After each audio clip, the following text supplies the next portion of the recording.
Yo, what's going on, guys? Welcome back to the Hungry People Podcast. Here's your boy, Michael Patrick Buckley. Little weather update. It is beautiful outside here in Pittsburgh. 66 degrees. I can't wait to get outside and get some sun after this. Just fires me out that it's still this nice out, even though it's going to be freezing. It's going to be freezing cold in May, right? I guess that's how it works. You know, it's nice right now. I can only imagine it's going to be cold in May. But yeah, if you're inside after you listen to me talk here, this amazing episode, and it's still nice out where you are, go outside, get some sun. You know, it's only gonna last so long for the winter, so we'll get it in. Last week's episode, I talked about meal timing and blood sugar control. I'm not like too informed or intelligent around like blood sugar and stuff. I have a general idea. I feel like I have more of my experience in like meal timing and whatnot, and I can talk a bit more about that. So that was more about what it was about, the meal timing stuff. And I'm still gonna do a bunch more episodes around meal timing and whatnot, and keep talking about it just because I love it. But yeah, if you haven't listened to that, check it out. That was episode 64, I think. So yeah. But guys, on today's episode, we have a little bit of a different format. I am going to be actually watching and responding to a video. So like I mentioned previously, AJ and I, we did used to do like reaction videos where we would like just react to one after watching it or discussing something. But now today, I am just going to simply watch a video and I'm going to react to it as the video goes on. So you should be able to hear the audio. I really hope that we can get through this and the audio is there and it's working and you can hear it. If it doesn't work, I'm gonna have to do it again. But yeah, we should be good to go. But anyways, my podcast co-host, which he's still my podcast co-host, AJ Divka, even though he hasn't been on for a while, he recorded an episode on Gillian Berry's YouTube channel, titled my best friend is no longer vegan after 8 years, his story. And I just want to give my reaction to it and speak on it. I think it's important that you guys hear what I had to say in regards to that. And I want to give my honest and humble opinion about what AJ has to say. So I am going to share my screen right now. If you're on the YouTube channel, you should be able to see my screen on the YouTube channel. And then share computer audio. We're good to go. And here we go. So let's get right to it. If you're listening on Apple Podcast or Spotify or wherever you're listening, you should still be able to easily follow right along with what's going on here. You'll be able to hear the audio on the other side and should be good to go. So just sit back, relax, and let's have some fun responding to AJ and Gillian here. Hey everybody, welcome back. What is that? Is this for steaks or is it for coconuts? AJ, See, AJ, I mean, dude, you start off right away. Like, what are you doing? You know, there's a lot of people in the vegan community who are, they're sensitive to that kind of stuff. And then that's how you're going to start off the video with. Come on, cuz. Now that you're not vegan anymore? Oh, coconuts. Yeah. Yeah, okay. All right. Hey guys, welcome back to my channel. I am Gillian Berry, and today we have a great guest on. He is one of my close friends, one of my absolute best friends in the whole wide world. And you guys already know him if you watch my channel. He has been on many times before. We have AJ Divka, and he was on before because he was vegan for 8 years, very strict vegan for 8 years. That's pretty good, AJ. I will say that. 8 years. I'm coming up on 5 right now. That's pretty good. It takes a lot of discipline. So. And like I said, we've done many videos together, and he was very strict vegan. He even ran Dan McDonald's group about the Children of Light group being vegan. And he's amazing. So we're going to talk to him today about why he left veganism, why he's no longer vegan, what he ate, what happened. I know he stirred up some controversy online when he posted a picture randomly out of nowhere, 3, 2, 1, ex-vegan. And we're going to talk about all that. So let's say hey to AJ. How's it going? It's going good, Joe. I'm glad. Yeah, guys, this is a 38-minute video. This is definitely going to be a bit of a longer episode. So just warning you now, I'm looking probably about an hour. I'm assuming my reaction should probably take about 15 to 20 minutes of talking in between watching the video. I don't know. I may watch the whole thing. I may not, but we'll see what happens. Let's get back to it, though. I'm glad we got to finally make a video again. It's been a while, but it's always good fun. Yeah, speaking of videos, Gillian, when am I going to be on your show? Yeah, me too. I love having you on. I think it's important to be real on this channel. And I know the reality is a lot of people do leave veganism and they stop being vegan. So I think it's important to share some of that as well. And you're a close friend of mine, so I want to hear all about it. So Yeah, I can definitely say that. I mean, all my friends that were vegan like back in college aren't anymore. It does seem like it's a very common trend in the vegan community. Not a lot of people can sustain it for whatever reason or another. But maybe let's start with what initially led you to becoming a vegan, I guess around 8 years ago, right? Over years ago. And how that changed your life, like why you went into it, what you experienced. Yeah, sure, sure. So I was a big advocate of Rich Roll. I loved his podcast. I thought that he was just someone who I was really drawn to because he was really fit and athletic, but he was also really into nutrition. And in my high school years, I ate anything and everything and I was fit. But then as I got a little bit older, it kind of catches up with you a little more, right? You can't shake off the pizza and chicken fingers as easily. yeah, I mean, he's definitely right. I think that some people have just phenomenal genetics and they can pretty much eat whatever and do whatever they want through years and years of time. But I do believe that one way or another, it's going to catch up to them. So start eating healthy earlier, in my opinion. So I had been listening to his podcast here and there, and then he had someone on called Mike Arnstein, who runs the Woodstock Fruit Festival, and Well, he used to run it. he was talking about eating lots of fruit and just feeling awesome. So I started to, just eat more apples and bananas and things, and I just started to feel so much better. I had some health issues. I had some. See, you know what? That's really good to hear, actually, that he started to feel better. Because like a lot of people, they get in like the fruit stuff and like they often feel worse. I feel like if you start eating healthier, it should feel better, right? Insomnia, some inflammation, digestive issues, just a lot of stuff. And I was only like 21, but I was feeling it, really anxious and stuff. And I started to eat the fruit and feel better. But then at the end of the day, I was starving. I felt so hungry. So I'd eat like a bunch of French fries and pizza and all this stuff. And I wanted to figure out how to make it work. It seemed kind of impossible, right? Going from all these dense calories to all of a sudden eating apples, it's really challenging. So Yeah, I mean, he's totally 100% right there. I feel like that happens with a lot of people too, where they try to get into eating fruit, but they're like, oh my gosh, I'm starving. And it's kind of like, what do you expect? You've been eating X, which is probably more likely dense foods for so long, or even potentially processed foods, and then go to eating fruit. It's like probably going to experience something like AJ did. I had found randomly, I watched all of Mike Arnstein's videos on YouTube, and then I found Durian Rider, right? And he was talking about a woman who was pregnant who was raw vegan fruitarian, and that was it. I watched his video. It's called woman eats 20 bananas a day or something. It was Lottie Jane, actually. I watched that. The rest is history. Consumed all of Durian Rider's videos, started doing the banana thing, the rice thing, and just felt awesome. Felt like I finally had control of my life. Felt like I could think clearly. I was stable. I was nourished. The only thing was I was so full at the time I didn't really do much exercise or fitness. But yeah, that's kind of like what led me into it. I feel like that's tough, eating so much.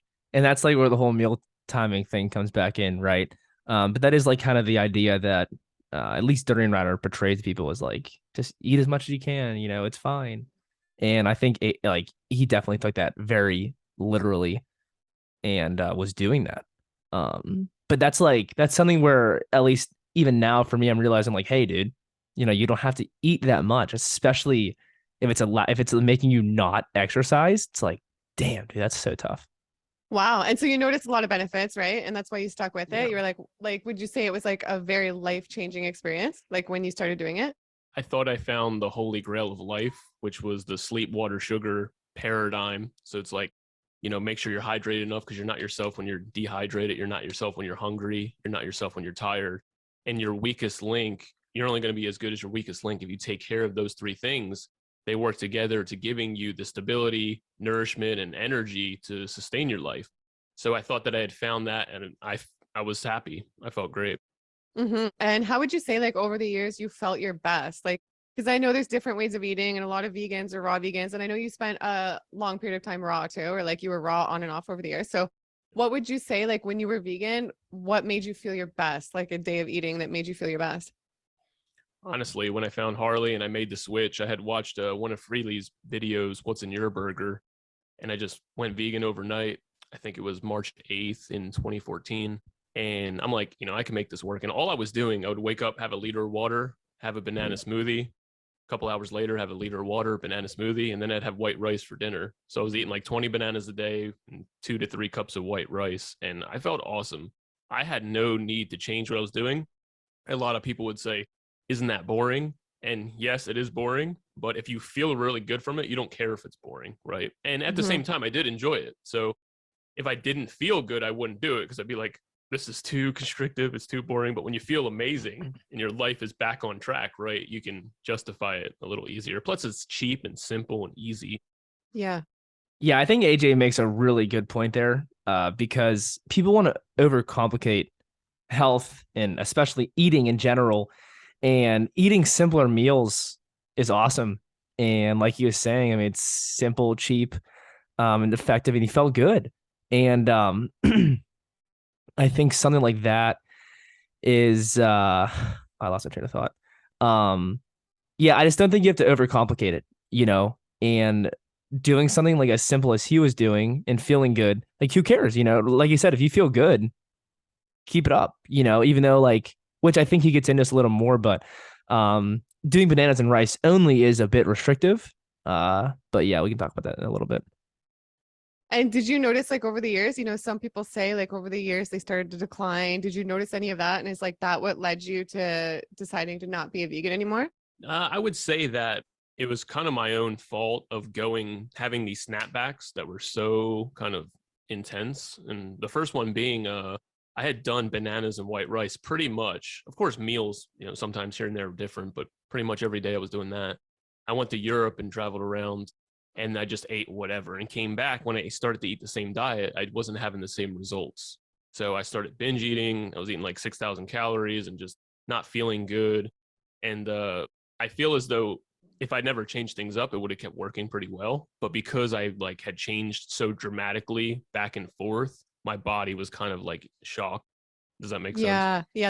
I mean, AJ, I give you a lot of credit for saying what you said there, that it was your own fault, because a lot of people, they don't take it into their own hands and they want to blame one thing or another. And you actually taking ownership and responsibility there is truly, I mean, it's extremely respectable. Everyone wants to blame veganism, but here's an example of where AJ's I mean, it's just how I was eating before, it was working great. I went away, eat a bunch of stuff there, whatever I wanted, come back. It's hard. It's and that's the thing too, is it's hard to sustain eating such a simple way like that. And that's why even doing a restricted diet of, even only fruit or raw vegan or anything restrictive, you start incorporating other foods, it's going to take a toll on your body, and your body isn't going to have the best time dealing with it. People will be like, oh, I was raw vegan eating fruit only for 2 years. I ate a potato and I felt like shit, so I only eat fruit now. Well, it's dude, what do you expect? You haven't had a potato in 2 years. How are you going to expect to just digest that and potentially feel good? So yeah, I just give you a lot of credit, AJ, for saying that. Yeah, that makes sense. And before we talk about the change and then everything now, I think you've been off vegan for a few months now. What would you say were the pros and cons of being vegan? The pros and the cons. And did you supplement? I want to know that too. I don't think I asked you that. Yeah. So some of the pros and cons depends on which timeline you're talking about. If you talk to AJ back in the earlier days, it's going to be different from AJ, towards the end. So I would say in the beginning, the cons would be that I was pretty narcissistic about the whole thing. So I would judge people a lot based on what they ate, or if they didn't feel well, I'd be like, why don't you do banana smoothies? Yeah. Just why don't you follow what I do? Because it worked for me. It has to work for you. So, I mean, how much do we see that in the raw vegan community, pushing how what they're doing? It's right. This is right. This is the best. This is the best, So being trapped in that kind of mindset, I think, was pretty limiting. But as the years went on, I got humbled so many times, my ass kicked so many times, that I saw it's so specific sometimes. It depends on someone's situation and options and stress levels and lifestyle and metabolic rate and all this stuff. So right. It really humbled me. And what was the other part of that? Were you supplementing over the years? Did you supplement as a vegan? With B12. I think B12 was the only supplement that I was taking. Yeah. Okay. And I think that's a great point about just because something's working for someone else doesn't mean it's working for someone else. I think that I've been humbled like that too. And I think it's just important not to, I'm definitely not a my way or the highway just because raw works for me, it works for everybody else. I think everybody has to do what makes them feel amazing, Yeah.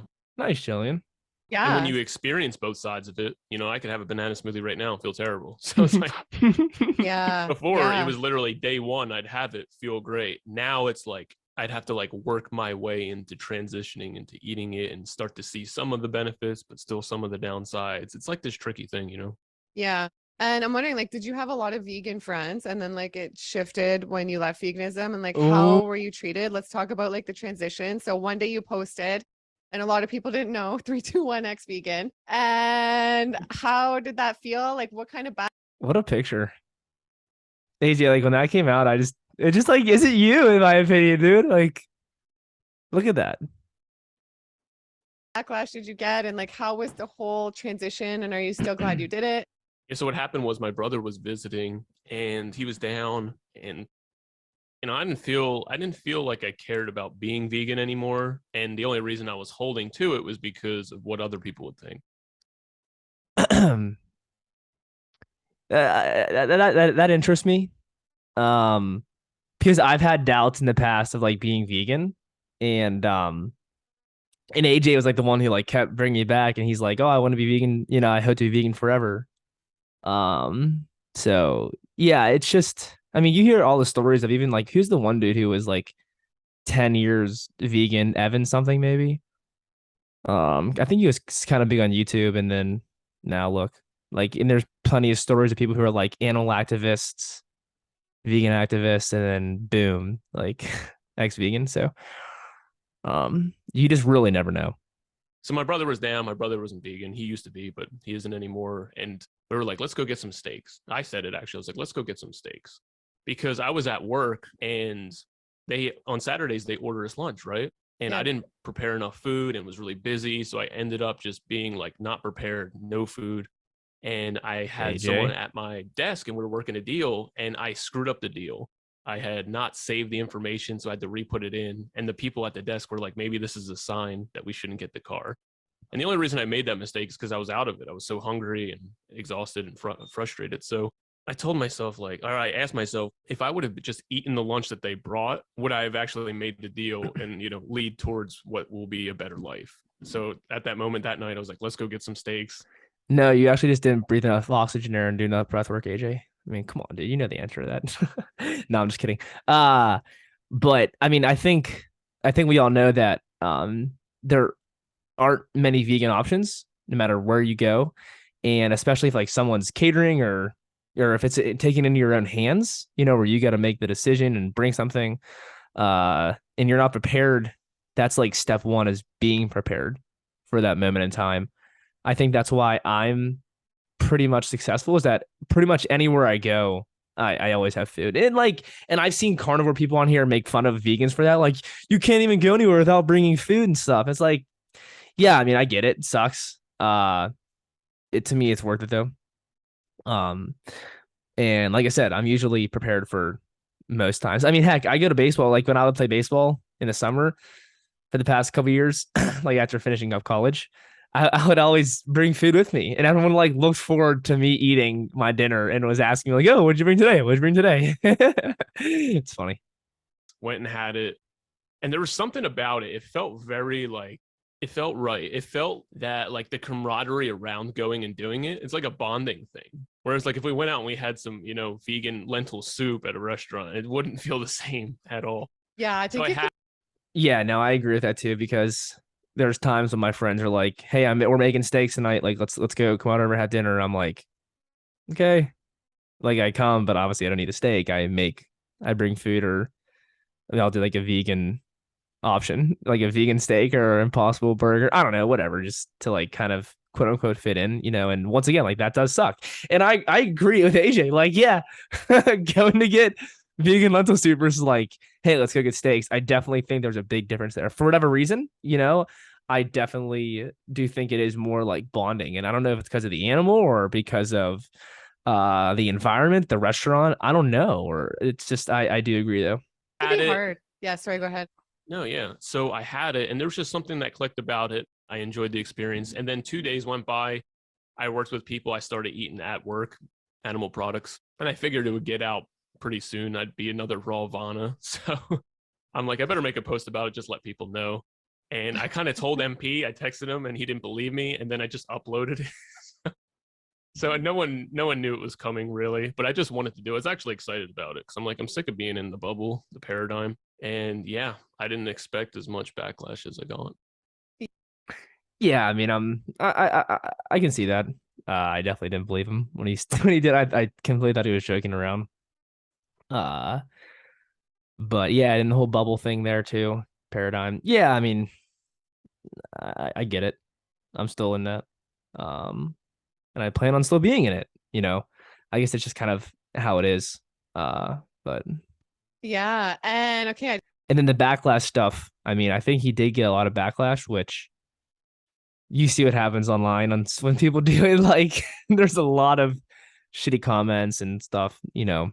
But I think AJ also got a lot of support too. So just have so many questions about this. So first of all, how did you feel? Like, you know, some people say, oh, after such a long period of time of not being vegan, they sometimes say, oh, my brain reset, or I noticed like such a big difference. Like, did you notice any drastic differences or no? Well, I would say the first night, what I noticed was that I really wanted it. Like I actually, if you asked me, AJ, do you want to eat this? Like, yeah, I did. It was very appetizing to look at. Whereas if you asked me if I wanted, let's see, like a vegan pizza or something, I didn't want it. So it was very like attractive to want to eat that. I didn't feel any better or worse. I noticed my blood pressure went up a little bit. I don't know if it's because it wasn't used to such high fat or high protein or whatnot. But the interesting thing about eating the animal products, it wasn't this initial switch. For me, it was more like a gradual kind of thing where I either noticed more benefits or I noticed that I wanted it more. And I noticed I was more in tune with what I wanted. Does that make sense? Yeah, that makes sense. And like, so how long has it been since then, since you stopped? I think it's been since May Since May? after my Yeah. birthday. So it's been like 4 months. Yeah. And how would you say like that 4 months has gone as far as like how you're eating and like how you're feeling? I'm a completely different person at work. I would say that the first 2 weeks of working, I was running around like a chicken without a head and like really not able to do my job properly at all, especially when I was doing raw. I was doing raw at first, and then I just started doing burritos and stuff. And I just couldn't perform at work. Either I was just way too shy or I was way overwhelmed in these things. And I'm still overwhelmed. I mean, it's a stressful job. It's, sales, high pressure and all that. But now I can, at least somewhat compete with the rest of the people. And there's Yeah. something about just being more, I don't know what other word to use, but nourished. You don't sweat the small stuff. Whereas when I'm doing a more restrictive diet or a vegan diet and I do feel malnourished, it's like the smallest tasks can seem so overwhelming. See that? yeah, I can see that, and I think that's what's tough about being vegan and ensure that you are getting enough vitamins, nutrients, minerals. Whereas like if you do eat a burger or if you do eat a steak, I mean, there's no denying that it's full of nutrition. But I mean, alongside of it, there's also negative consequences, which AJ does realize that as well. So That's why I think that like brings me back to like how it can be so different for everyone. Cause like that's the case with you. And I mean, I haven't tried animal products for so many years, but for me, like being raw, I feel like I perform my best and like my sharpest and most energy and like stuff like that.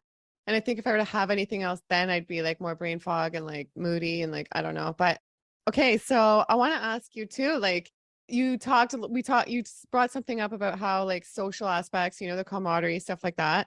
And I think that's a big thing with being vegan. If there's anything that I miss, like being raw vegan, it is definitely like the social aspect. I used to like live to like get dressed up, go for dinner, and our whole family, I'm on a juice fast right now, so I feel amazing. But our whole family went out to dinner the other night, and like I just kind of like I did like when I was walking my daughter to the bathroom, I did have a few moments like looking around where I'm like, I miss that a bit. Like I do miss it. So like, do you notice differences? I'm not saying I'm gonna go back to it. Don't worry, guys. But do you notice differences like now, do you feel more socially connected, and did you feel more lonely before like versus now, or it's just the same sort of thing?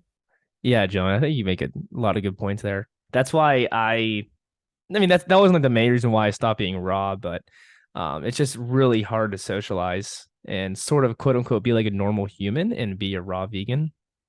So I mean, I give you a lot of credit for doing what you do. But yeah.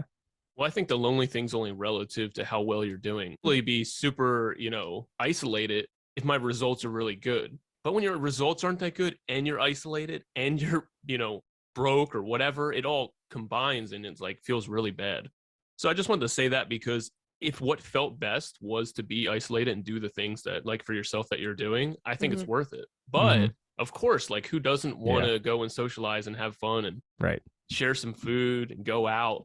There's tons of upsides, there's tons of negatives, but it was so important to me to have that ability to go out and share a meal. That's one of the reasons I moved to Chattanooga, because there's so many vegan restaurants. There's so many actually raw options as well. And I was mostly raw the last couple of years, and there really wasn't any ability to go out and have a meal. If I wanted to go out on a date or whatever, hang out with some friends, I didn't really have any options up where I was.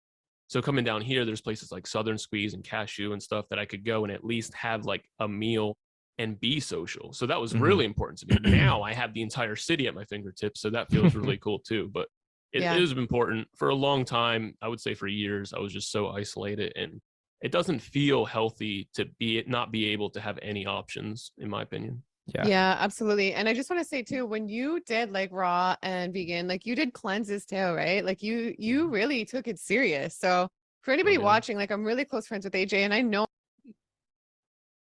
are doing cleanses and stuff. Is that veganism or? Like he took it serious, like taking care of himself, being in bed at a certain time, like focusing on a positive life. And I know with cleanses, like with me, they make me feel amazing, like this juice cleanse I'm doing. But when you would do stuff like that, you wouldn't feel good, right? It made my life so difficult. Like I'm someone who, if I'm gonna do a cleanse, I'm gonna do a fast, I have to be alone. I have to not have all these obligations and commitments and things. I need to just focus on that. Because one wrong move with it, I'll get into fight or flight, or I'll miss a juice and get dehydrated. It just feels so complicated because I don't have the energy that other people get when they go and do it. It's almost as if I feel how exhausted my body is and how sensitive it is, but like times 10. Yeah. So like I do see benefit from it, but it's almost not worth it because I can't live my life in any way. Yeah.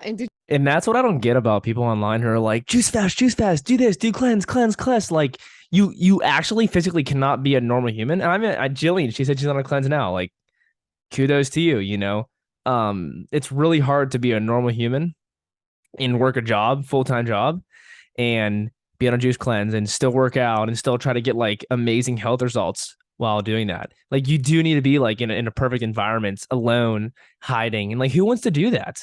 That's why I'm all about, incorporating juice, just like incorporate juice every day. Do it every single day, right?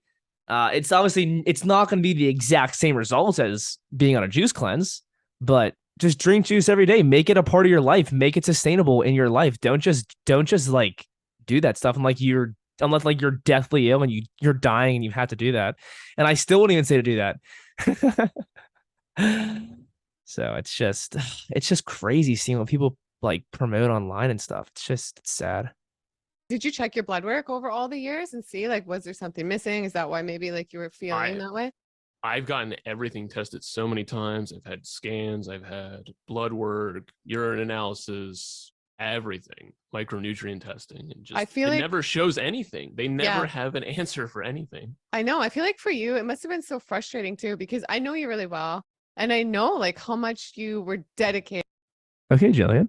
To like taking care of yourself and like eating like the raw living foods, the vegan foods. And like in your case, it just like wasn't working, right? Right. And as far as the raw stuff goes, I've done 60 days on just bananas and green juice. I've done a 38-day grape juice and lemon fast. Oh, that'll fuck you up, boy. That'll clean you. I've done stretches of 130 days of raw, 10 or more times. And like I said, there's definitely benefit. I definitely notice a cumulative benefit, but it's also difficult to sustain a lot of the time, or there's also some negatives that come along with it. Just like when I eat the meat, I don't pretend that it's only good, but I think that there are positives to it. See, there we go. AJ, I actually would love to do an episode with you if you actually listen to this and hear what I have to say about like what you wish you would have done differently while you're a vegan. And I know we've talked about it many times, but just so that, everyone can hear about it and learn from stuff that you've done. Like, would love to do that if you ever want to do a podcast with me again. Yeah, and just so people know, you weren't the type though that were doing cleanses like all the time. You also like ate a lot. Look at that, all about you again, AJ. I have you in the podcast to talk about you. lot, right? And it just like for me though, like if I were to go back, I can't see myself leaving vegan. If I were to go back to cooked food though, even in Yeah, for sure, Gillian. I agree with you there. I can't see myself living it either. Neither could AJ. So no, look at AJ. But no, I think she makes. I mean, her statement there. I mean, that's kind of how I see it too. You know, it's good that she was never like, I'm never gonna eat this again. You know, but like, yeah, if you like, oh, I just can't see myself doing that. I think that's a lot better of saying that. So nice job, Jillian. general, I think it would be a big slippery slope for me. And I think it would be no time before I'm back on like drinking wine multiple times a week and Yeah. like ordering vegan pizzas a few times a week and just like hitting up those Right. drive-throughs. And like it's just like a very slippery slope. It's part of the reason I love raw because it's just like I enjoy it and I'm so like just Yeah. healthy and I'm not tempted to get to that world again where it just spiraled me and I'm drinking all the time and stuff. So for you, like Yeah, Jillian, that's actually awesome. It's kind of like how if someone wants to, you know, be vegan, uh, and maybe that actually does help them from not eating crappy foods or eating bullshit or drinking or this and that. So I guess like that for you, being raw helps you not eat junk food, helps you not eat like crap, helps you not binge eat on all this kind of junk, you know, and drink and stuff. So like I think that's a really good way of looking at it. I mean, even me myself, like if I buy chips or pretzels or cookies or stuff, it's like I'm just like that's all I want to eat, you know. It's like gimme, gimme, gimme. So you do gotta be restrictive to some point, and I do think that like what you eat and put in your body on a day-to-day basis does play the biggest role in that. So have you found it spiraled you at all, or have you found like it's pretty easy to stay on track and like just add in a little bit of animal products and still eat the vegan foods as well? No. So I think that in one way I lost complete control, and in another way I gained so much control. And I know that doesn't really make any sense, but when I was just trying to have complete control and control my diet 100%, I lost a lot of my control in a lot of other areas in life, if that makes sense. Now I don't really have so much willpower when it comes to trying to eat really well, but because I have so many options and so many things that I can choose from, that doesn't have to be a huge part of my life anymore, and I can have more control in the other areas that aren't diet. But I eat pretty much whatever. Yeah. So I don't eat fast food, but I'll eat french fries, I'll eat sandwiches and burgers and pizza and is it fast food, French fries? No, I guess like fast food would be like going to Wendy's, I guess, and getting fries from there. and all that kind of stuff. And I know it's not like the best thing ever, and I do see some downsides, but I also am not caught up as much in it, and that part feels healthier. Yeah, like caught up my with like the mindset labels. around it. Yeah. So like if my family's down and they want to go out, it's like, yeah, let's go out. Let's have fun. Yeah. Let's have a meal. It's not a Yeah. big deal. Yeah, I definitely can feel that. You know, even for me, when like we're planning dinners here, it's like, well, MP, we gotta make sure that we can go to a place you can eat, you know? Like where it's always revolved around me. But I'm always like, yeah, I'll find something, don't worry about it. You know, if I just go eat fries, right? It's like I'll take the health detriment of eating the French fries to go out and enjoy a meal with my family, you know. Yeah. So talk about like being caught up in it and the labels and stuff. Like how I know the backlash these days can be crazy. And I know you did have a podcast with the Hungry People podcast where you guys did a lot of like vegan content and stuff too. It wasn't like a vegan podcast though, but you guys talked No. a lot about that topic. Okay, this is my second time watching the video, and that comment there does get me a little bit that it wasn't a vegan podcast. If it wasn't a vegan podcast, then what was it? Actually, hold on. There's still more that has to be said here. Hold on. So I know, like you said, when you released that picture and stuff, you did experience some backlash. So how did you deal? No, he does mention a little bit that the reason why he named Hungry People was because he knew at some point that he wasn't going to be vegan at some point. But yeah, so just to comment on the not being a vegan podcast statement, I think that's oh man, that's so tough. I feel like that's total kind of bullshit. Because it's like two vegan dudes talking on a podcast revolved around veganism and health and stuff, talking about why people get ex-vegan, all this stuff in veganism, McDougal, Don Bennett, Rato 4, Durian Rider, but it's not a vegan podcast. I mean, yeah, even when we did talk about it beforehand, like the name of it or putting like logos and stuff, like trying to come up with something like that for hungry people. We were thinking about like doing like a potato or like something with like rice or something, right? But we knew that we didn't want to put like a branding like that on it, because if something were to change, like AJ said, or like he's gonna say, then yeah. But I think to say that it wasn't a vegan podcast is kind of ridiculous. I mean, I don't know. I guess like, yeah, maybe we never been like, hey, this is a vegan podcast, right? But it was 100% revolved around veganism. Like, there's no denying that. So I think to say that is just, it's kind of outlandish in my opinion. But if that's how AJ feels, then I guess that's how he feels, and maybe we see it differently. With the backlash you got from some of the vegans, and like, what would you say to some people who say, well, you're never vegan in the first place then, because vegan's not a diet and it's, it's Right. about the compassion for the animals. Like, were you ever vegan for the animals, or like, did you develop some of that compassion when you were vegan too? Well, I actually say in the video, maybe you can link it down below, where I talk about, why I left 8 years of veganism. I'm sure, some people would find it entertaining or informative. But I even say in that video, sure, I was never vegan, because I get it. Everyone that leaves it, they're not allowed to call themselves vegan anymore. And I don't really care. It doesn't make, to me, if you're going around telling people they can never be vegan or were never vegan, you close the door to them ever actually coming back to being vegan, which is your whole goal in the first place if you want someone to be vegan, right? So, I mean, how many people either never tried veganism, which I think you should probably get on those people more than you would get on someone who's almost dedicated their whole life to it. And so what, matter of fact, what Courtney Uncooked, which AJ, I know you're best friends with her. Just kidding, you're not anymore. But what she says is that what people know who are vegan, like the people who are vegan now, they know what's going on out there, and they realize that, and they make the conscious decision to be vegan. And then it's like you go back to it and it's like, oh my gosh, like I think it's just because and I'm not saying that like that people out there don't know people who aren't vegan, right?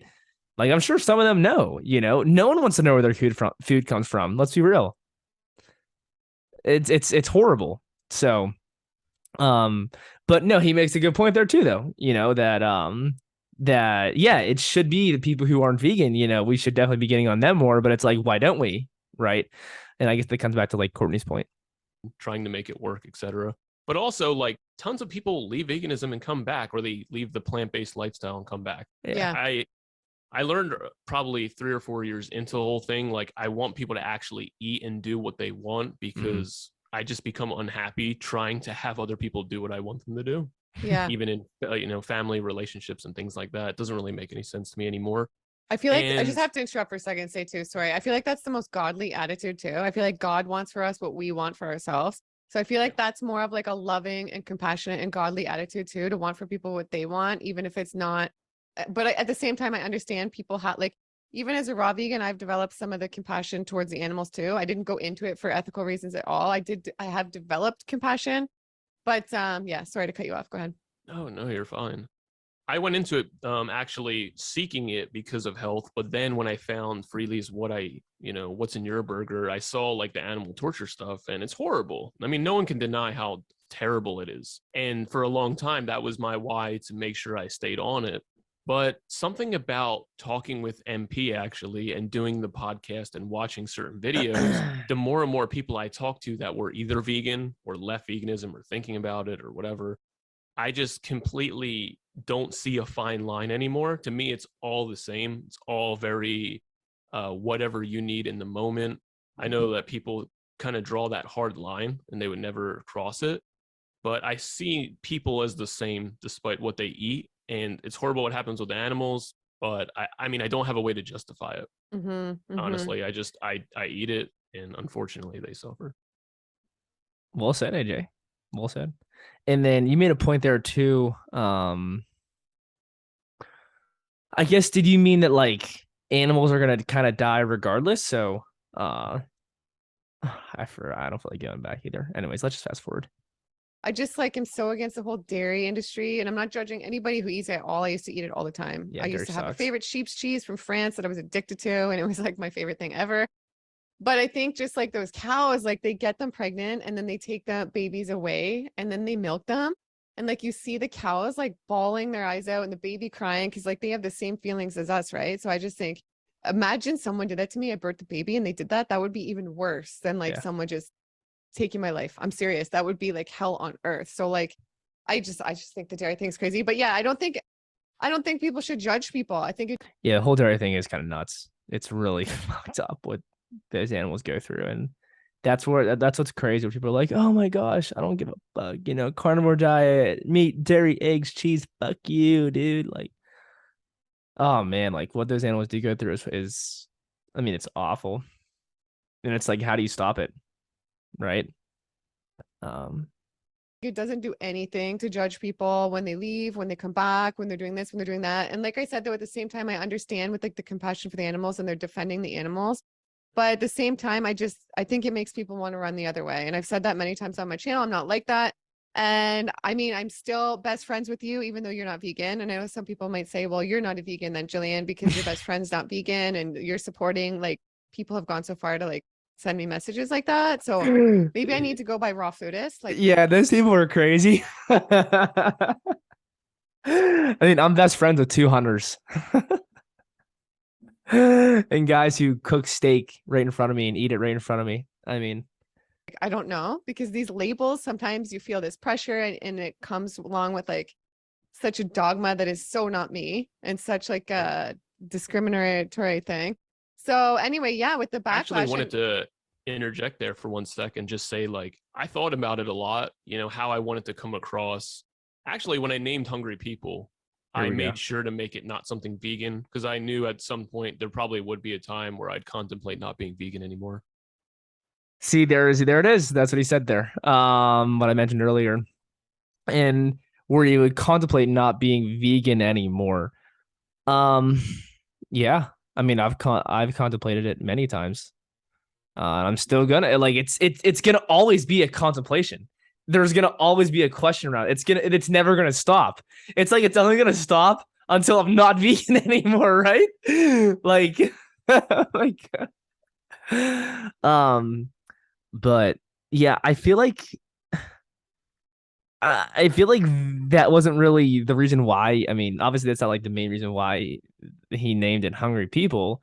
There's plenty of other reasons why he named it Hungry People, but um I think it just kind of comes back into point where it's like, oh, we didn't want to put vegan in the title of the business, or rice or potatoes or anything like that in the logo or anything, because yeah, what if someone didn't, or someone stopped being vegan, look what happened, right?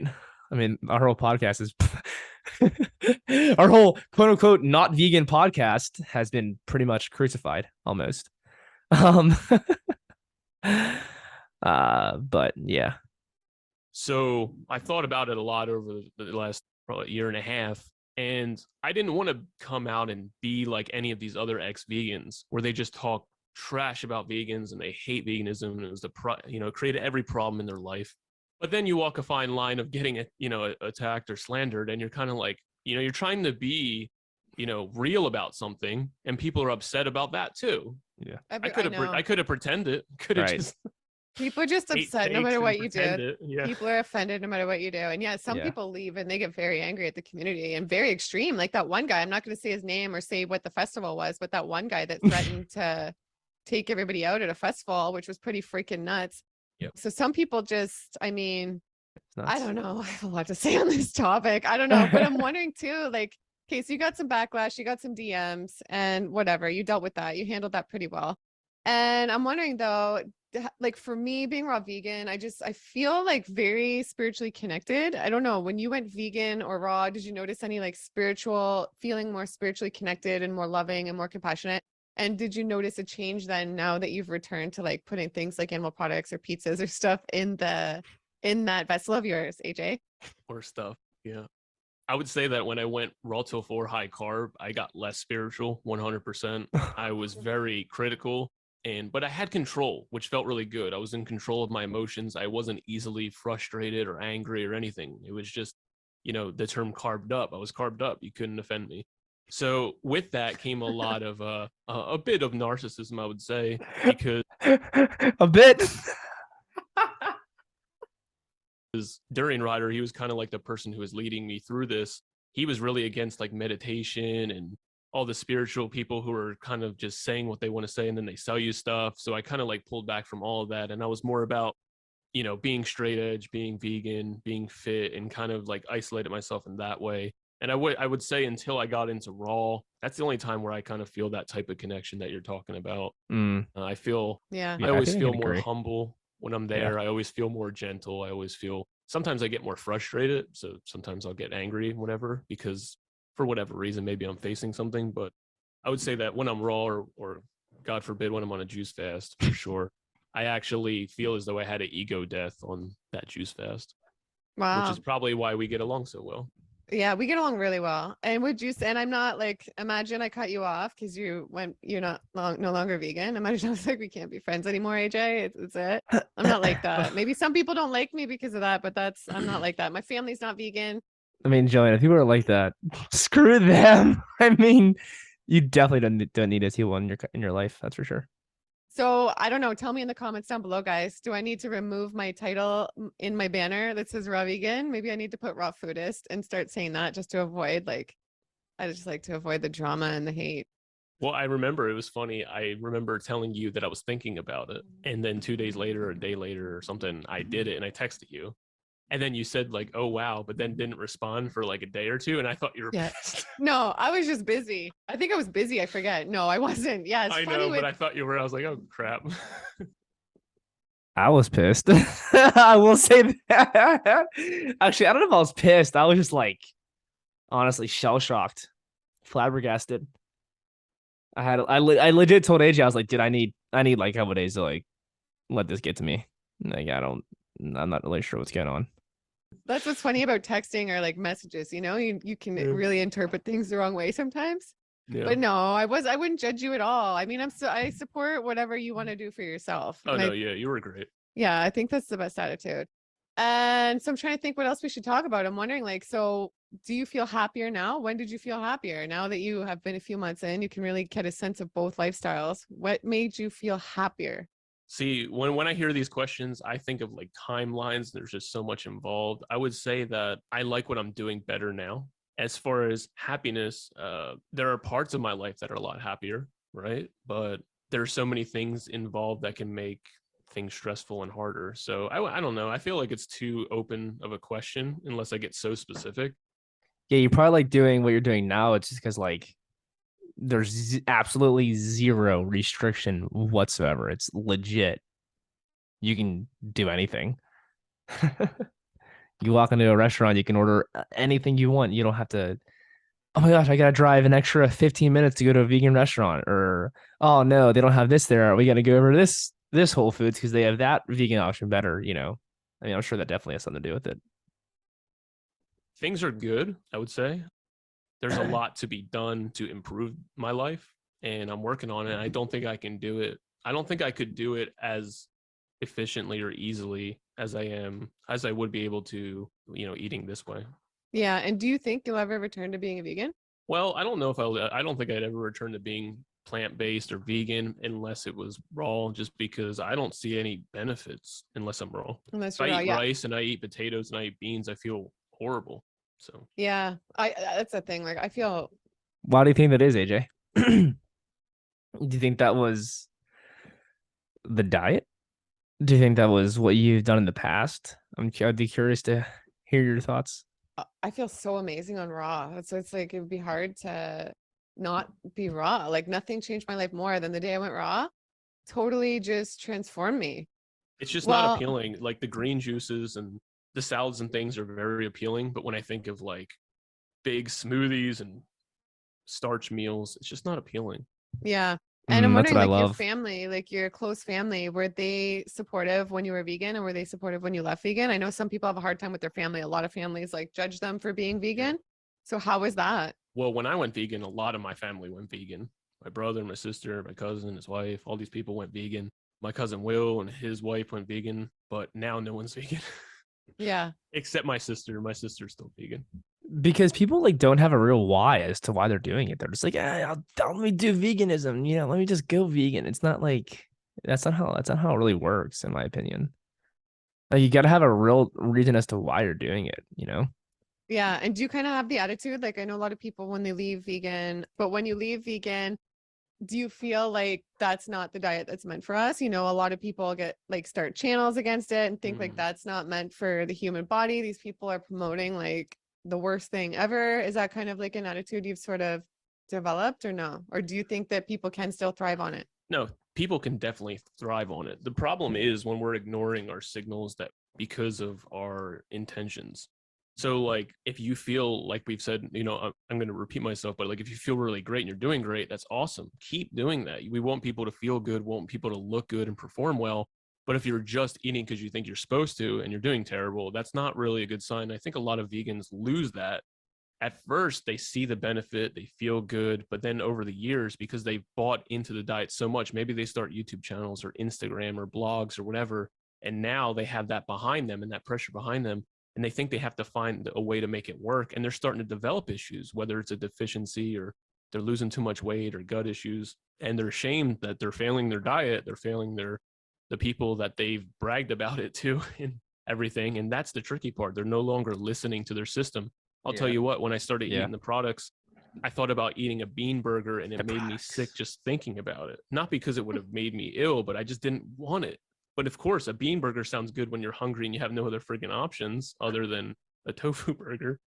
So now when I think about it, okay, right now, if I think about, do I want a bean burger? It sounds like a 1 out of 10. But if I think about getting a Wagyu burger at Jack Brown's around here, which is like high quality, it sounds like a 10. Sounds great. My body actually wants that.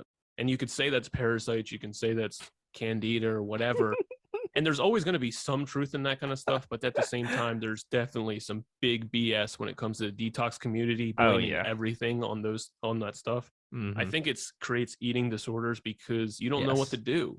You don't feel good, but you can't try these other things. And it's scary, especially in people who are underweight. I think if someone's overweight, you have so much room to play with really low fat diets or raw diets or whatever, because you're not going to immediately, become emaciated, right? But when you have someone who's underweight or you have a child or you have someone who's developing, it's so tricky. Imagine pulling animal products or high dense foods out of these younger people's diets. Yeah. It's scary. You want them to thrive and do well. And the thing is, when we're older, if we pull it out, it's not as big a deal because you're already developed. So I don't know. I just don't claim to know anymore. I think that I know nothing.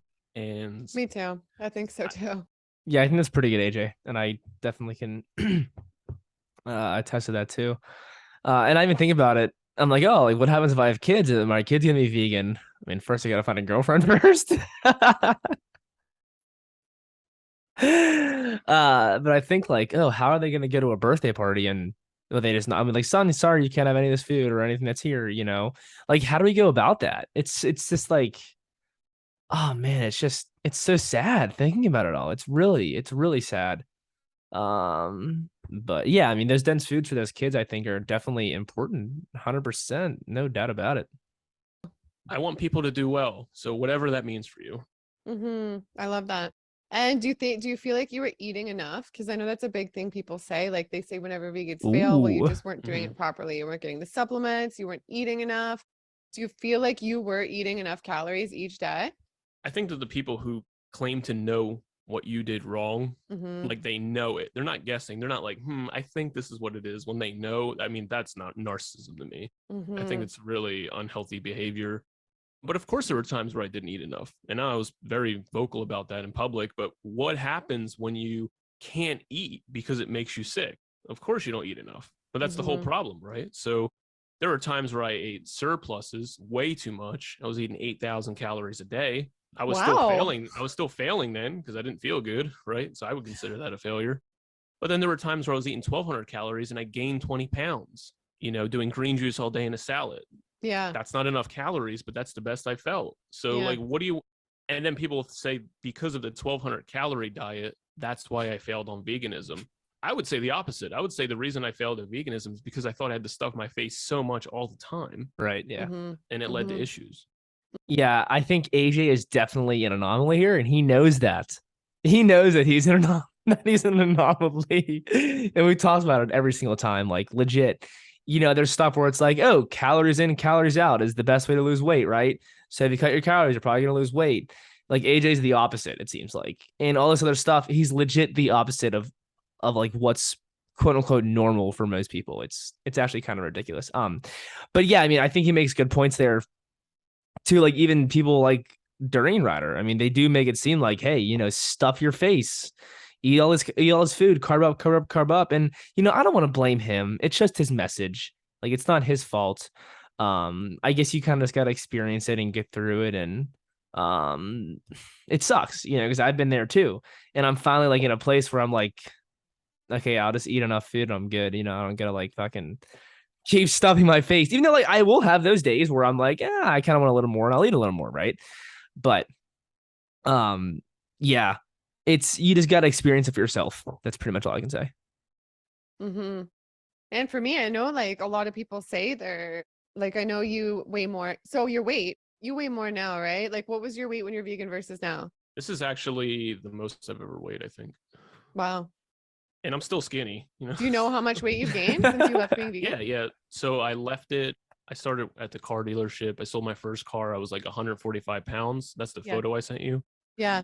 And the last car I just sold, I'm That is 170. crazy. So I gained 25 pounds. I mean, look at that. Like for those that are watching the YouTube channel, Gillian put in a picture of AJ, us little side by side here. I mean, yeah, he definitely does. I mean, he looks way different. I mean, of course, the picture on the left is like blurred. You can barely see him. Picture on the right's like definitely a little better picture. It's usually how it goes, right? But no, I mean, there's a clear difference that you can tell that he does. His face looks fuller. His body looks bigger. He's not like he's still lean, but not like as lean. Looks like a little bit more muscular, a little bit more. I don't want to say like chubbier, but like fuller. I guess I already said that. But yeah, it is crazy the difference that these two pictures have. I guess that's what a diet of burritos on the left gets you.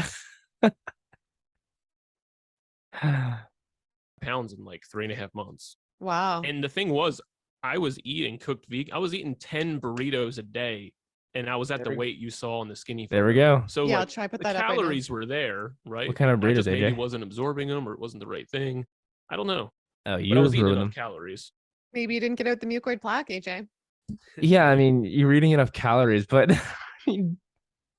AJ, like at least get a Chipotle burrito, even though you hate Chipotle. But like the burritos you were eating, dude, come on. Like I'm not gonna be one of those dudes like AJ was talking about who like I'm claiming to know all these like oh this is why you failed, like I'm not doing that. I'm just kind of just going with the flow here. But I mean there's better burritos out there is all I'm saying. Maybe.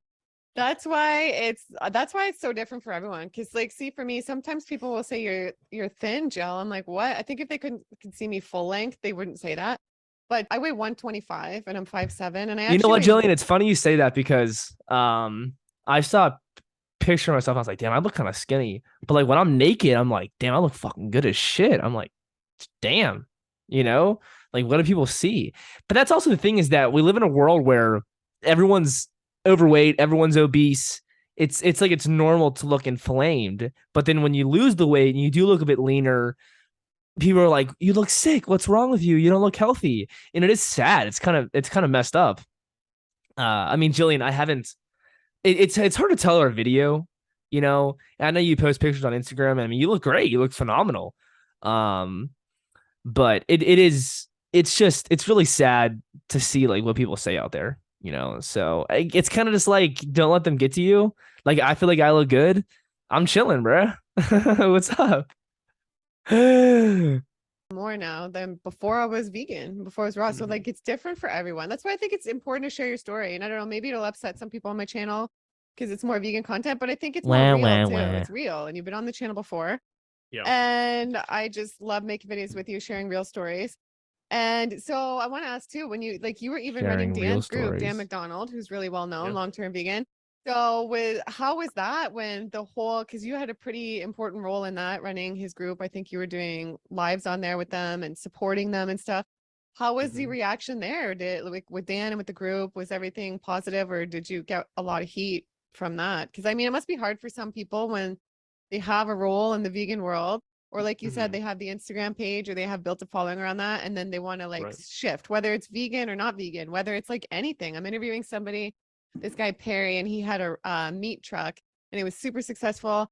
And then he had all these health problems. So he was like, I'm going plant-based, and it totally fixed all his problems. But then he was like, whoa, right? I just built this successful business. So like that's a big thing too. So like, how was the reaction there when you announced this big 321X vegan? Well, there's people who claim to be conscious, and then there's actual conscious people. And the good thing about DTM and the people that he attracts into his world, and since I was a part of it, my world, they're actually conscious, kind people who are very open-minded and very patient. And I don't know why I said patient, but just people who are like genuine, if that makes Mhm. sense. So I didn't Yeah. get any flashback at all, really.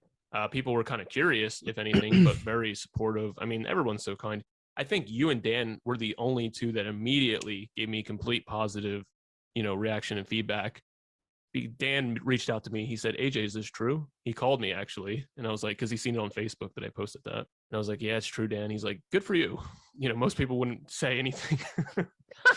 Yeah, good for you being honest and being real, and good for you just Right. following the right path for you. But I've had two people from the group message me today, actually. So I'm still in touch with a handful of people.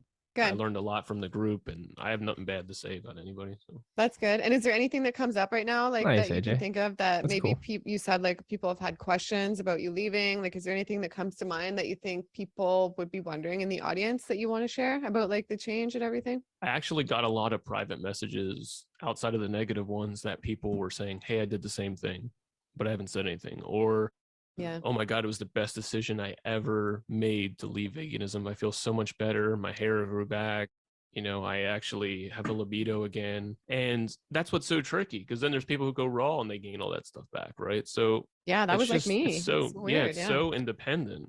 See, I do think that if you take each person and look at them from a case by case basis, I do believe that uh you can potentially fix their issues with being vegan. And I say that lightly, because I do think that, people say, oh, you didn't do it right. You didn't do this. You didn't do that. But there's just, there's just so much that goes on with your health that has nothing to do with veganism. Yet everyone wants to blame veganism, right?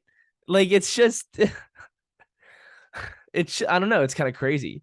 Um, even like the sleep stuff, exercise, stress, water, you know, getting enough sun, your job, your girlfriend, your boyfriend, your husband, your wife, your dog, uh, anything who you interact with on a day-to-day basis. Do you actually brush your teeth? Like there's so much shit that goes into it, but people will be like, oh, I'm no longer vegan and it fixed all my health issues. Oh my gosh. Like I do believe that if we went case by case and we actually sat down and talked to people like, hey, you did this, they did this. Well, it's like, dude, why'd you do that?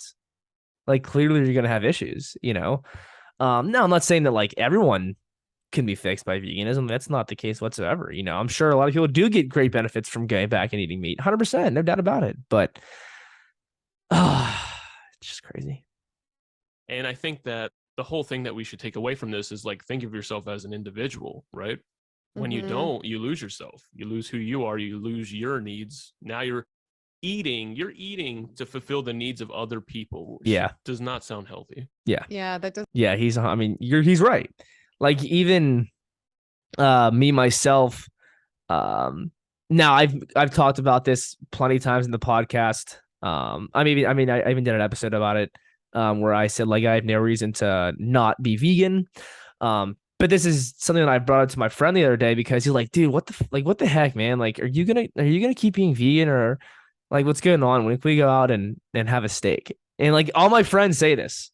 Like everyone says it. I'm like, dude, I'm not doing that. Like, what? I say like a lot, sorry. But I did tell him, I said, you know what, dude? I have pretty good, I feel like I have pretty good health right now.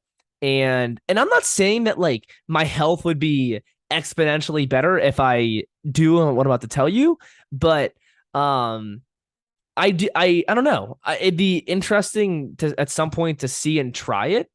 Um, but yeah, I mean, I did tell him. I mean, I don't want to be like, oh, I'm gonna try it tomorrow. Like, I'm not gonna do that. Like, I'm not.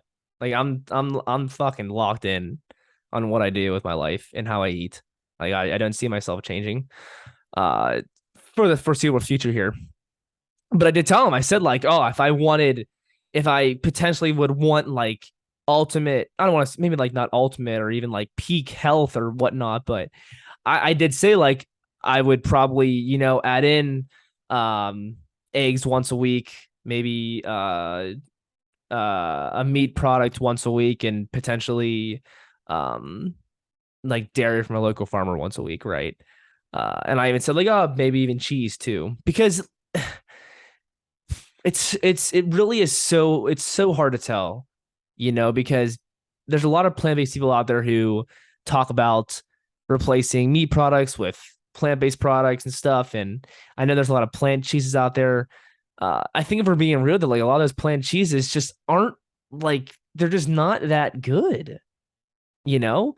And I would wonder if you actually did get uh a cheese or dairy from like an actual farmer who did it properly, who treated their animals well, who didn't just send them off for slaughter, who they were actually like family to them. Like if you actually got your products from them, how much of a difference that would be on your health versus just going to Walmart and buying a cheese packet that's nasty as shit, right? Like, yeah, that's gonna taste good, but so yeah. I mean, I'm just being honest. Like, this is just stuff that I do think about and that I have conversations with my friends. But yeah, I mean, I would love to hear what people have to say about that. Um, yeah, I don't know. I mean, like I said, I've really good results as is right now, and I don't need to do any of that kind of stuff. But yeah, I think about it and talk about it though, Does not sound because I'm actually realistic with my life and what I see for my future. I'm not just like living in a box, So unhealthy at all. And you can apply that same mindset to Raw as well. People are failing on Raw, and I was failing on it in a lot of senses, but I also felt like I was doing something wrong. There was something wrong with me, when really at the time it might have just been the wrong decision. And we go through phases and seasons in life where different things might help in different ways. Yeah, right. Mm-hmm. Yeah, that's why it's good to I think change. it's important everybody just listens to their own body, gets quiet, meditates, or like, tunes everything out and just listens to what is right for them. Well, this has been great. Thanks so much for coming on. If you guys want to see AJ back on, let me know in the comments down below what type of video you'd like to see. All right, we're gonna stop there.